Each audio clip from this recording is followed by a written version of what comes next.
મિત્રો, શું તમે બિઝનેસ લોન લેતા પહેલા ડરો છો અથવા બિઝનેસ લોન લેતા પહેલા ઘણા બધા તમને સવાલ છે? મિત્રો, તમારે બિઝનેસ લોનની જરૂર છે, પણ એવા મિથ છે કે જેના હિસાબે તમે બિઝનેસ લોન લેતા પહેલા 1000 વાર વિચારો છો.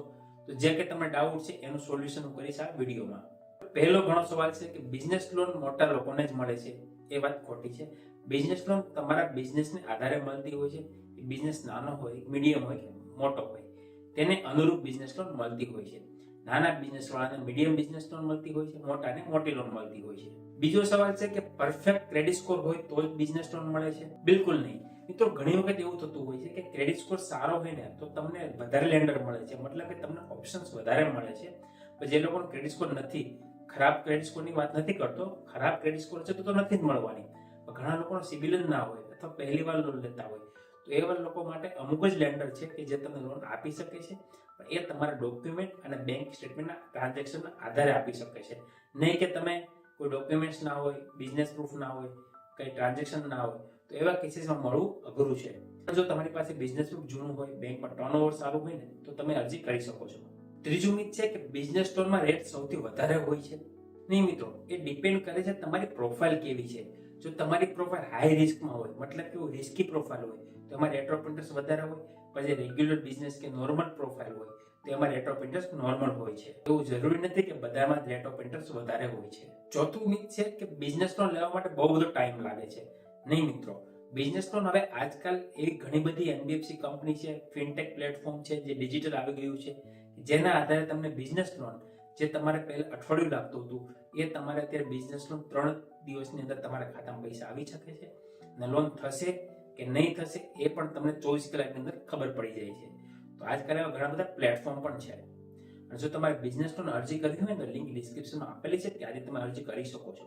તો પાંચમું મિથ એવું છે કે ઘણા લોકોનો સવાલ છે કે બિઝનેસ લોન ખાલી બેંક જ આપે છે. નહીં, બિઝનેસ લોન એવી ઘણી એનબીએફસી કંપની છે જે લોકો સ્પેશિયલ બિઝનેસ લોન આપે છે. ફિનટેક કંપની છે, ત્યાંથી પણ તમે લઈ શકો છો.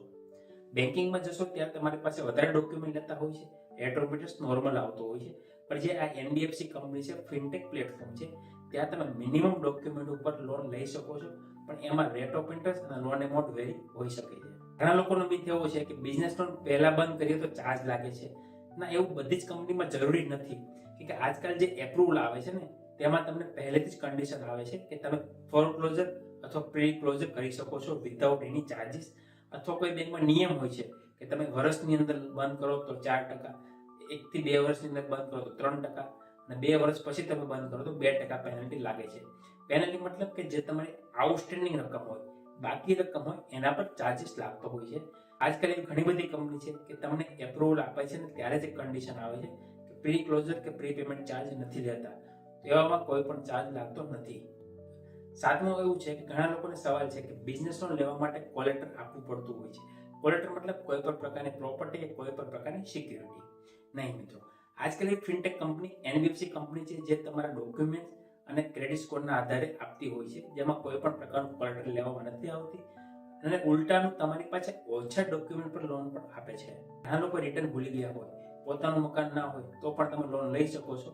પણ એમાં થોડી કન્ડિશન્સ હોય છે કે તમારું પાસે 2 વર્ષ જૂનું પ્રૂફ હોવું જોઈએ, અને બેંકમાં લેવડ દેવડની સાથે બેંકનું બેલેન્સ સારું થતું હોય તો તમે આ 2 ડોક્યુમેન્ટ પર બિઝનેસ લોન લઈ શકો છો. આઠમું મિથ એવું છે કે ઘણા લોકોનો સવાલ છે કે બિઝનેસ લોનના પૈસા બીજી જગ્યાએ યુઝ કરી શકીએ. નહીં, બિઝનેસ લોનના પૈસા તમે બિઝનેસ માટે જ યુઝ કરી શકો છો. જેમ કે વર્કિંગ કેપિટલ જરૂર હોય, સ્ટોક વધારે હોય, નવી બ્રાન્ચ ઓપન કરવી હોય, અથવા તમારે કોઈ સેલરી પે કરવી હોય, તો એવા કેસીસમાં તમે યુઝ કરી શકો છો. પણ તેનો પર્સનલ યુઝ, ગેમ્બલિંગ કે બીજા કોઈ વેમાં નથી કરી શકતા. ઘણા લોકોનો સવાલ છે કે શું બિઝનેસ લોન લેવાથી સિબિલ સ્કોર ડાઉન થાય છે? નહીં મિત્રો, તમે જો રેગ્યુલર ઈએમઆઈ પે કરશો તો સિબિલ ડાઉન નહીં, પણ સિબિલ તમારો વધશે. હપ્તા બાઉન્સ કરશો તો તમારો સિબિલ સ્કોર ડાઉન થઈ શકે છે. સવાલ છે કે એક જ ટાઈમે હું બધી જ બેંકમાં લોનની એપ્લાય કરું તો શું એ સ્ટ્રેટેજી સારી છે? નહીં મિત્રો, ટાઈમે બધી જ જગ્યાએ લોનની પ્રોસેસ કરવા કરતા તમારે જે જરૂર છે એ પ્રમાણે એક કોઈ સ્ટ્રોંગ બેંક કે સ્ટ્રોંગ એનબીએફસી કંપનીમાં એપ્લાય કરશો ને, તો તમારો એપ્રુવલનો ચાન્સ વધારે છે.